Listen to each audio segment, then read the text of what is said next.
Who is Luke Skywalker? That was the question that Kathleen Kennedy, president of Lucasfilm, asked J.J. Abrams when trying to convince him to direct Episode 7.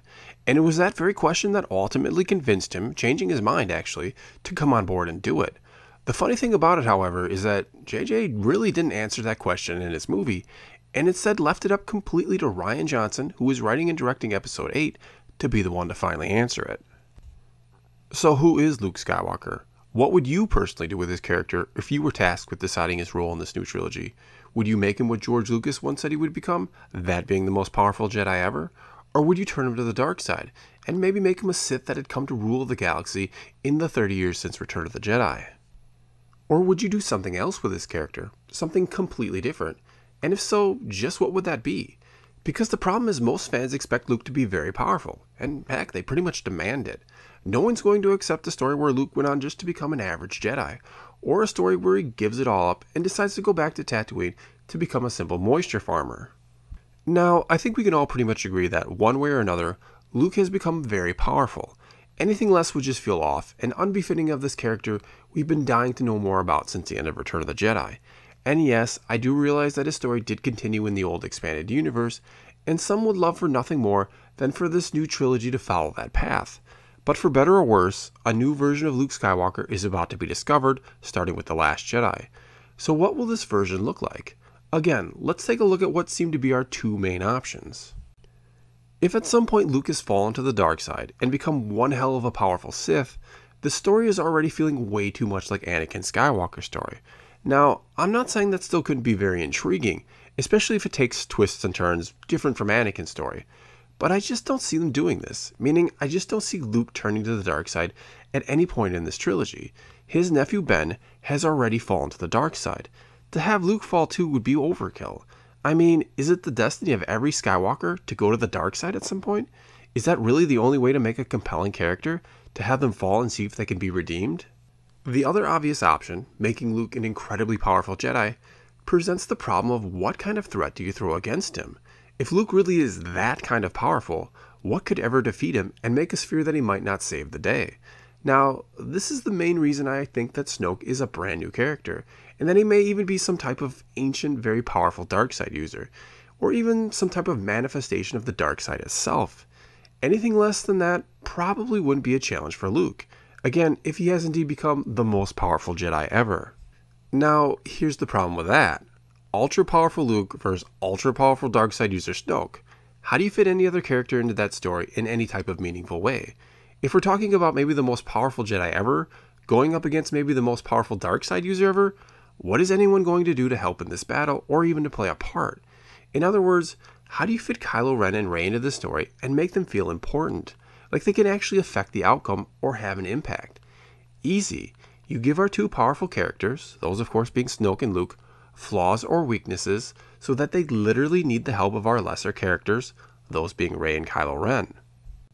Now, Snoke's flaw is obvious. He is physically deformed and likely very weak and frail, and because of that he may need Kylo Ren for any number of reasons, not the least of which could be just as a bodyguard. This could very well be the reason he seems so hesitant to train Kylo Ren fully, because he has to make sure he can trust him, well, as far as any dark side user can trust another, before training him and entrusting him with the task of protecting him physically. Or it's also possible, as I've suggested in another video, that he sees Kylo Ren as the perfect host for his dark side presence, or whatever he truly is, and then he wants to take over his body and possess it, and this would overcome his one and likely only weakness, and make him pretty much unstoppable. Luke's flaw, however, is not physical, it's mental. He is a broken and defeated man on the inside, and who wouldn't be after everything he's been through, especially his most recent disaster, that being the loss of the New Jedi Order and his nephew turning to the dark side. He needs Rey to simply bring him back, to make him believe in the Jedi again, which is why he utters that already infamous line in the teaser trailer about it being time for the Jedi to end. Because at the start, that's how he feels about everything. He's done with it, and he will refuse to train Rey, and it'll be up to Rey to save Luke from himself and make him want to fight the good fight again. So do I really think it could be just that simple? Yes, actually I do, though I'm sure there'll be more to it than that, but that could be the basis of the whole thing. That our two powerful characters each have one weakness, one mental, one physical, and they need their apprentices in some respect. Then again, There are other possibilities here. Recently, as you've probably heard, Mark Hamill said in an interview that he fundamentally disagrees with the direction his character takes in Episode 8. And you put that on top of a comment Daisy Ridley made about how sometimes when you meet your heroes, they don't turn out to be what you expect. Well, you certainly get a lot of people wondering, myself included, about just what Luke might be up to on that island and what he wants to achieve. Again, some of course think that this hints towards Luke going to the dark side or that he wants to somehow destroy the Jedi. And as I've said before, I don't see that being the case. We've already done that with the story of Anakin Skywalker, almost exactly. He goes to the dark side, hunts down and destroys the Jedi. And now we have Ben Solo that has already gone to the dark side as well. So are they really going to do that with Luke too? That also pretty much just leaves Rey to stop, well, everybody. And if in the end she somehow stops Snoke, Luke, and Kylo Ren all by herself, or even with the help of Finn who could possibly still turn out to be Force sensitive, well, then she will have fully earned that Mary Sue tag some people already want to put on her. And sure, Kylo Ren could come back to the light side, and perhaps together he and Rey stop both Luke and Snoke, individually of course. I see no way Snoke and Luke join up and form the ultimate tag team, but even if you wanted to take this story in that direction, I don't think you have to turn Luke to the dark side to do it. There could be another reason Luke needs to be stopped, and that could be why Kylo Ren and Rey team up together to stop their two masters eventually. Now, in a video I did a while back, I suggested that perhaps Luke would, in a sense, end up being the main villain in this trilogy, not because he goes to the dark side, but because he is trying to go to the opposite extreme. Perhaps he's either trying to destroy the dark side forever, as impossible as that may seem, or do something else that tips the balance to the light side forever, and thus screws up everything in the galaxy. Because keep in mind, a true Jedi exists to carry out the will of the Force, or to keep the Force balanced. It's not actually their goal to tip things in the favor of the light. They merely use the light side of the Force to try and maintain the balance. A very popular theory right now is that Luke is going to train Rey to be more like a gray Jedi, or one that uses both the dark side and the light. And I think there is a good, strong possibility for that. But what if it's not the case at all? What if we're going in the wrong direction? What if he is going to train her to be more like a warrior of the light, or an avenging angel type, if you will? Someone who only serves the light side and does not seek to keep balance. And that's why Luke says that it's time for the Jedi to end, because he has come to the conclusion that their way of dealing with the dark side simply doesn't work, and he wants a more permanent solution. What if he has been planning this all along? And that is what he's been training his new students to be like, true light side users and destroyers of the dark. And as unlikely as this theory may already sound to you, what if one student figured out what Luke was doing and the great unbalance it would cause, and took extreme measures to stop him? And yes, I'm implying that Ben Solo destroyed the new Jedi Order and turned to the dark side to stop Luke, and wants so desperately for Snoke to train him in the ways of the dark side so that he can defeat Luke before he finishes whatever he's up to, and does irreversible damage to the balance in the galaxy. I also think that Kylo Ren knows, likely through visions shown him by Vader's mask, that the key to Luke's plan is somehow Rey, that perhaps she can unlock something on that island, or in that first Jedi temple, that Luke for some reason cannot, which will tie in with whatever Rey's true origin is. And this is also why Kylo Ren seems to know who Rey is in The Force Awakens. And what if we're wrong about the first Jedi, believing that they were more gray? What if, again, we have it backwards, and they were strictly light side users, and had to be to combat the overwhelming darkness in the galaxy caused by the Sith at this time?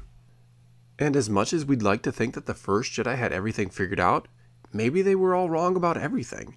They were, after all, the first Jedi, so what makes us think they immediately figured out that things needed to be in balance?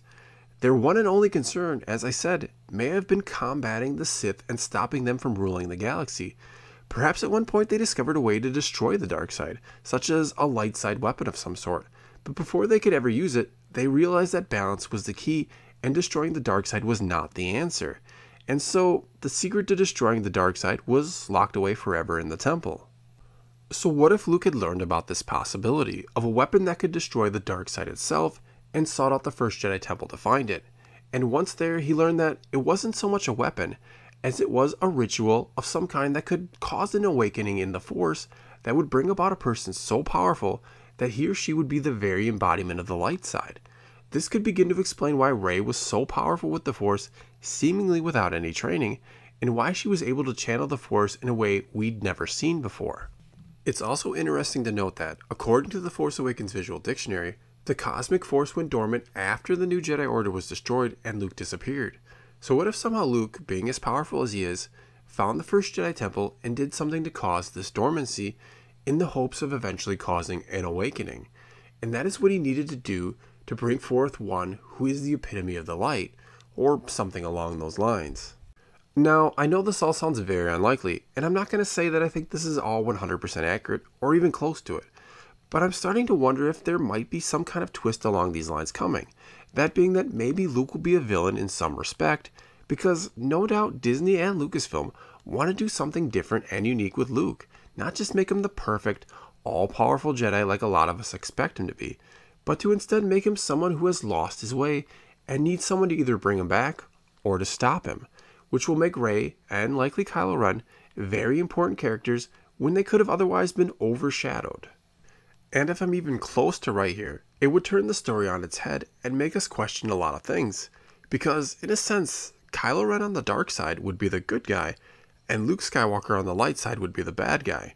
And yes, I realize that may sound like a horrible idea to you, and something very un-Star Wars-like, but I really do feel, and I keep saying it, that Disney is going to shake up Star Wars a bit, to take the story in a new and different direction. You can't just keep putting bad guys on the dark side versus good guys on the light side before some people will grow very tired of it. Now, I might never grow tired of that premise, and you might not either, but some will. And it won't be long before critics are saying that this franchise has become stagnant and old. Whatever happens in this new trilogy, it has to be different from what we expect. The original Star Wars movie changed the movie industry forever, and let's hope that somehow, someway, this new trilogy can do something similar, even if it means the character of Luke Skywalker will be nothing like a lot of us want and expect him to be. Well, that's all I got for you this time. Now it's your turn to tell me what you think. What will Luke Skywalker be like in these next two movies? Leave a comment below and let's talk some Star Wars. Also, if you like this video, check out some of my other videos or hit the subscribe button. If you've already done all that, then thanks for your continued support. If you want to know when I upload new videos, turn on notifications or just follow me on Twitter. And as always, thanks for watching.